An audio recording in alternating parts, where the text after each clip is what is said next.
Welcome to the channel Smart Farm Insight. Under the golden Australian sun, endless rows of grapevines stretch across the landscape.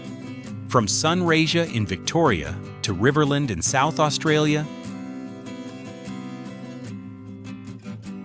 these fertile valleys produce some of the finest table grapes and wine varieties in the world.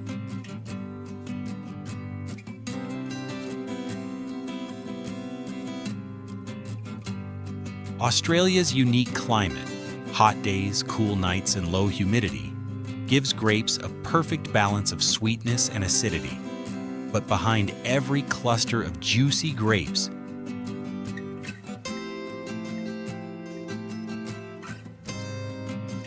is a year-long journey of dedication, technology, and nature's rhythm. Today we'll follow that journey, from planting and nurturing the vines to harvesting, sorting, and transforming fresh grapes into world-class juice, ready for export, before the first vine touches the soil.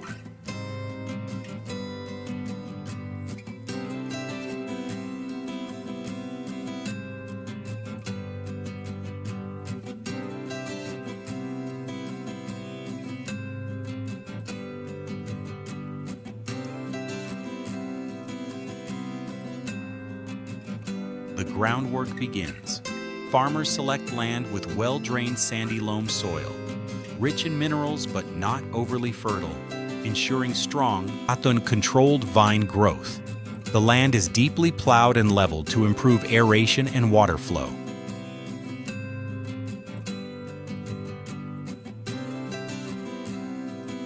Organic compost or gypsum is mixed in to balance soil texture and enhance root development.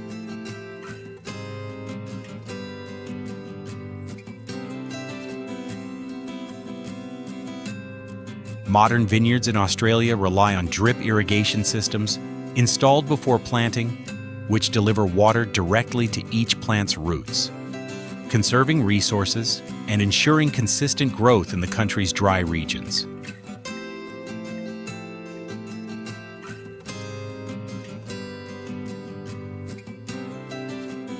Planting typically begins in early spring, when soil temperatures rise and the risk of frost fades. Most vines are propagated from grafted cuttings, a strong, disease-resistant rootstock combined with a premium grape variety on top. Each vine is planted in a small hole, spaced about 2.5 to 3 meters apart, and supported by a wooden stake to help it grow upright. Steel posts and trellis wires are then installed, forming the vineyard's backbone and allowing vines to climb freely.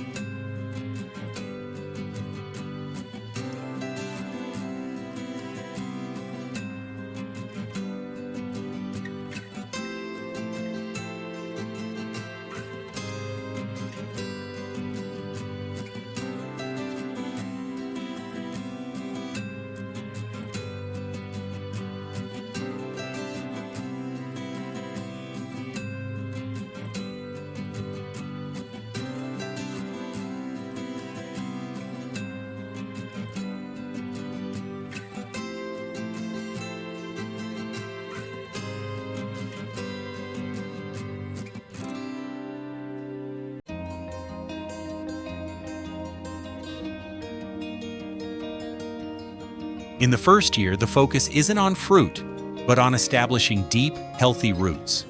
Young vines are watered regularly, pruned lightly, and trained to grow along the wires, shaping their structure for future harvests.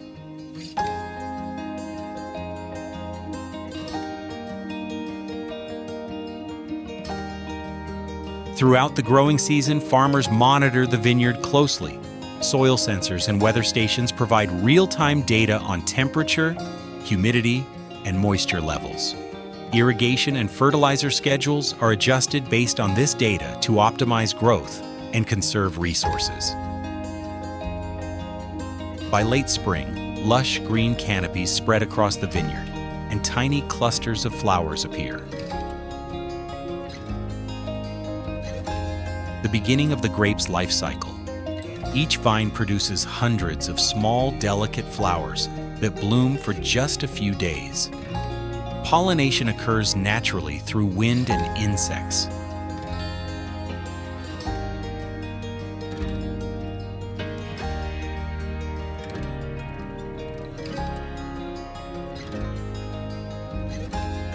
When successful, the flowers give way to tiny green berries, the first sign of grapes.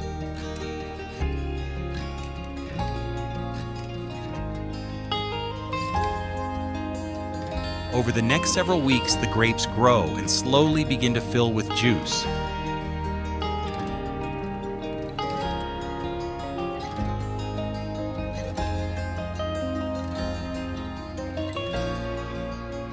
As summer progresses, the process of veraison begins, when the berries change color and soften. To ensure consistent ripening, workers remove excess leaves to improve sunlight exposure and airflow around the clusters. From this point forward, the vineyard's goal is simple: protect the grapes until they reach perfect maturity. By January through March, Australian vineyards reach peak harvest season. Harvesting is done early in the morning or late in the evening to preserve freshness. In premium table grape vineyards, the process is mostly manual. Workers carefully clip each cluster with scissors, avoiding bruising the delicate skins. The bunches are gently placed into padded crates and transported immediately to the cooling facility.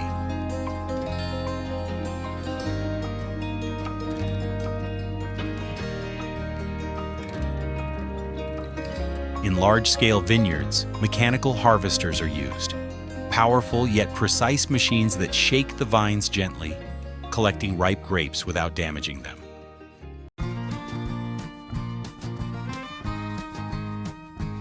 Locking in their flavor and texture for transport to the factory.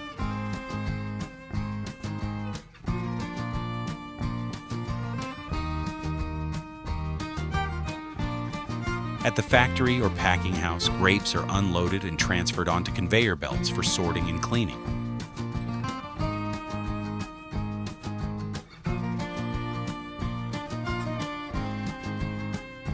Next, the grapes are crushed and de-stemmed. For white wine, the juice is immediately separated from the skins and seeds to preserve a light color and crisp flavor.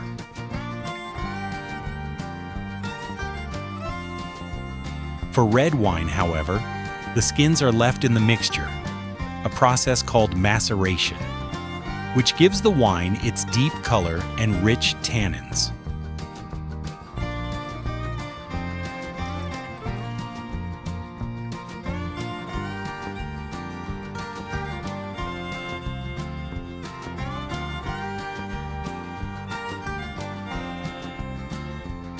The crushed mixture, known as must, is then pumped into large stainless steel fermentation tanks.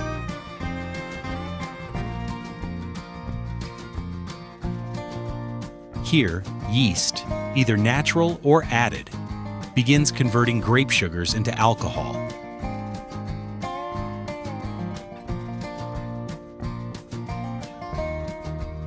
The fermentation process can last anywhere from a few days to several weeks, depending on the style of wine desired. In modern Australian wineries, computers monitor every degree, ensuring perfect consistency and flavor retention. After fermentation, the winemaker separates the liquid from the remaining grape solids. White wine is filtered immediately, while red wine is pressed, extracting every drop of rich, flavorful juice from the skins.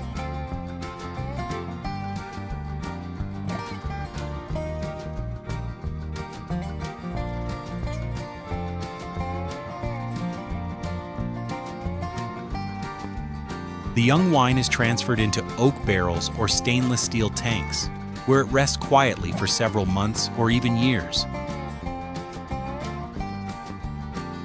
Sterilized glass bottles move along stainless steel conveyors, filled with precision machines that ensure no oxygen enters.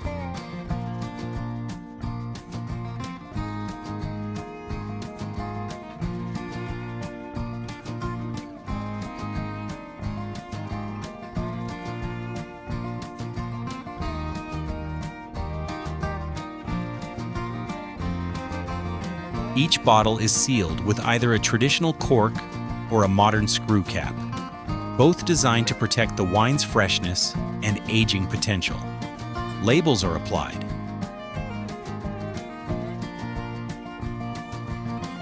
Every year, millions of bottles are shipped to over 100 countries, from Europe to Asia and the United States.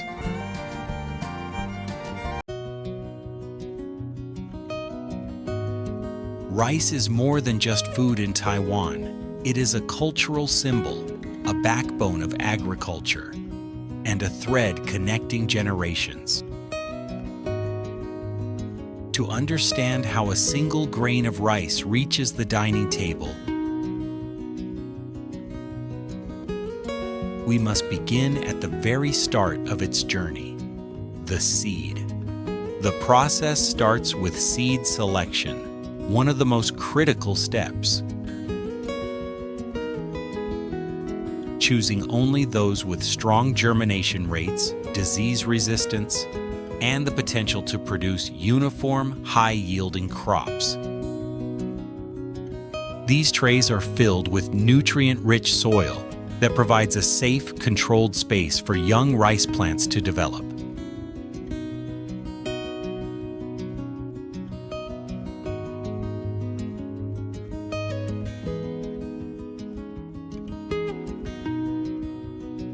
The trays are watered regularly, and the temperature and humidity are constantly monitored.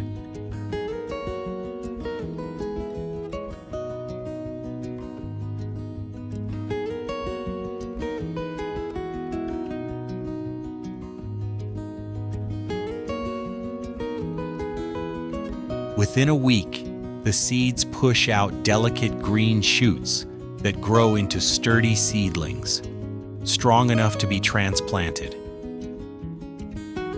When the seedlings are ready, they are bundled into compact mats that can be easily handled and loaded onto conveyor belts. These are then transported from the nurseries to the rice paddies.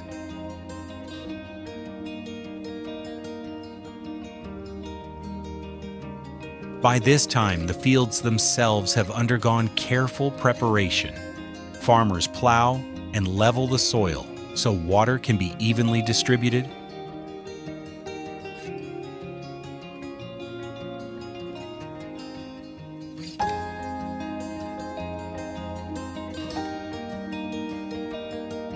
Then paddies are flooded with a shallow layer of water, creating the classic reflective surfaces associated with rice cultivation.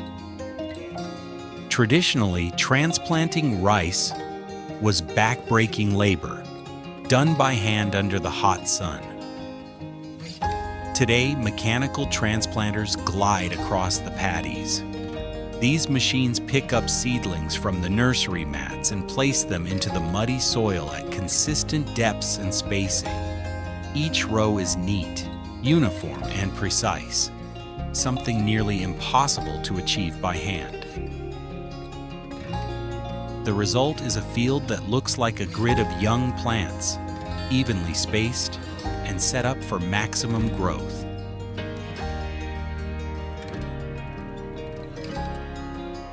After planting, the focus shifts to care and management. In the early stages, water management is crucial. Farmers maintain a shallow flood, often just a few centimeters deep, which discourages weeds and pests.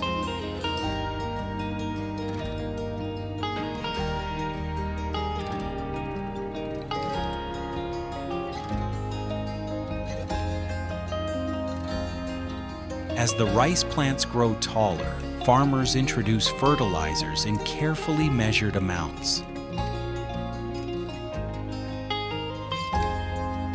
By mid-season, the transformation is striking. What was once a muddy field now appears as a vast green ocean. Rice plants stand tall, their slender leaves swaying in the breeze. As the weeks pass, the plants begin to shift from vegetative growth to reproductive development. Small panicles or flower clusters emerge from the tops of the stalks. These panicles hold the future grains of rice. The panicles fill with developing grains. The plants gradually change color, moving from bright green to a pale yellow-green as the grains mature. By late summer or early autumn, depending on the planting cycle, the fields have transformed again. The once green landscape now shimmers golden under the sun. Each stalk bends slightly under the weight of ripened grains. This is the signal that harvest is approaching, the culmination of months of careful planning. But this is only the beginning. The journey continues with harvest and processing. While some small farms still practice manual harvesting, the vast majority of rice in Taiwan is collected with modern combine harvesters. A combine harvester is an impressive machine designed to perform 3 tasks in one continuous process: reaping, threshing, and winnowing. As the harvester moves through the fields, it cuts the stalks at their base, feeds them into the machine, and separates the grains from the straw. The straw is expelled back onto the field, where it can later be collected for compost, mulch, or animal bedding. Meanwhile, the clean grains of paddy rice are stored in onboard bins, ready to be transferred into waiting trucks. The timing of harvest is crucial. If done too early, the grains may still be soft and not fully developed. If done too late, overripe grains may shatter and fall, reducing yield.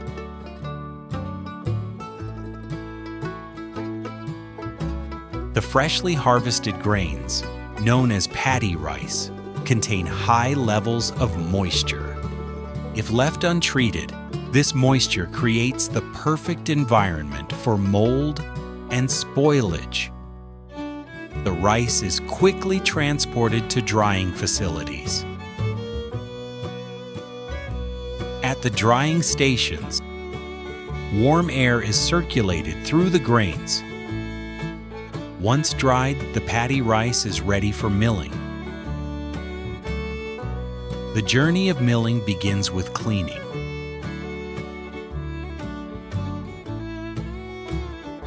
Large machines remove dust, soil particles, and any stray stones or debris that may have been collected in the fields. Magnets pull out any bits of metal. Only clean, uniform grains move forward in the process. Next comes dehusking. Each rice grain is encased in a tough outer husk that must be removed. The rice still retains its nutrient-rich bran layer, giving it a chewy texture and nutty flavor. These machines carefully rub off the bran without breaking the grain. Polishing happens in multiple stages, with each stage gradually refining the rice. But the process doesn't stop here. Quality control is critical, especially for rice that may be exported. Afterward, workers perform manual inspections to ensure nothing has been overlooked.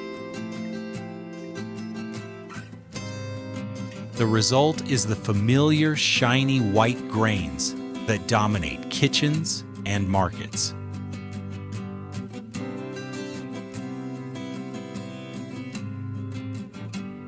Once the rice has been milled and polished, the final journey begins. The process starts with weighing and portioning. Automated machines fill precise amounts. Large 25-kilogram sacks for wholesale, mid-sized family bags, or small packs for retail.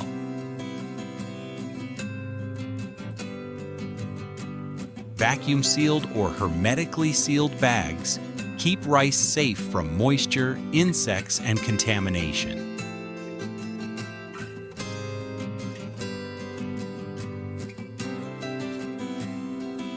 Storage plays a crucial role before export.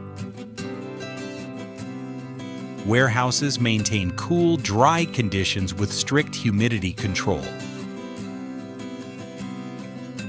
Palletized sacks or cartons are stacked into sealed containers and transported to major ports.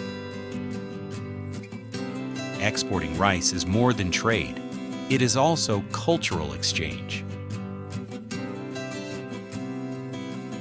For overseas Taiwanese communities, a bag of rice is a link to tradition.